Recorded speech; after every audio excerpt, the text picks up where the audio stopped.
Hello' everyone, কি খবৰ? আশা কৰোঁ সকলোৰে ভাল আৰু মোৰ এটি নতুন ভিডিঅ'লৈ সকলোকে স্বাগত জনাইছোঁ। তাৰ পাছত ইফালে যোৱাকালিয়ে ৰাতিপুৱাৰ সময়ৰ পৰাই ভিডিঅ'খিনি আৰম্ভ কৰিছিলোঁ। কাম বন কৰি লৈ পেলানি অকণমান দেৰি আগফালে বহি আছিলোঁ। তাৰপাছত এয়া দেখিছেনে, ৰোৱাখিনি অকণমান ডুবি গৈছে, পানী হৈ যায়। আমাৰ এইফালে বৰষুণ দিলে সোনকালেই পানী হয়। এইফালে ৰাস্তাটো হৈ গৈছে অহা যোৱা। তাৰপাছত এইফালে আলু ভাজি আৰু ভাত অকণমান খালোঁ ৰাতিপুৱা সময়ত। খাই লৈ পেলানি এয়া দুপৰীয়া মই দোকানলৈ বুলি যাবলৈ ওলাইছিলোঁ।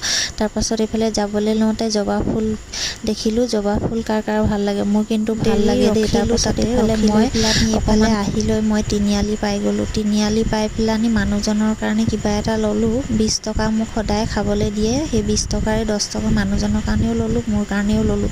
আৰু মিঠাইটোৰ নামেই নেজানো, আজি প্ৰথমবাৰ খাইছোঁ, ভালেই লাগিছে বাৰু। তাৰপাছত এইফালে নিজকে অকণমান সজাই ল'লোঁ আৰু বাইহঁতৰ ঘৰলৈ বুলি যাম এতিয়া আমি। তাৰপাছত এইফালে বাইহঁতৰ ঘৰলৈ বুলি ওলাই ল'লোঁ। ষ্টেচন দিয়ে যাব লাগে, ষ্টেচন পিছফালেদি। তাৰপাছত এইফালে ট্ৰেইনৰ টাইম হৈ আছে, মানুহ আহি আছে। তাৰপাছত এয়া চাওকচোন, সন্ধিয়া সময়ত বৰ্তিমন বাগানখন।